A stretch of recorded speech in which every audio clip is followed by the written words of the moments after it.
Evening Incense. Welcome to Evening Incense. Tonight we gather around the warmth of God's Word to explore a beautiful, deep mystery hidden in the ancient wilderness tabernacle. This is the brief on the biblical peace offering. In Numbers chapter 7, this offering, or Shalom, is a fellowship feast shared by God, the priest, and the worshiper. Imagine the pure relief of sitting down for a warm family dinner right after resolving a massive conflict. That's exactly the essence of this complete restoration. First, let's look at its global reach. Who's actually invited? The animals tell the story.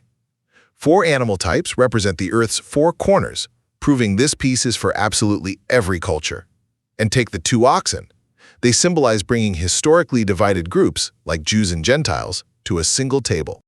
Now, is this a fragile truce? No way. Just like the ox, it's built for heavy lifting. It's a covenant piece holding firm under pressure. Second, the grace of the guest list. How did we earn a seat? Well, we didn't.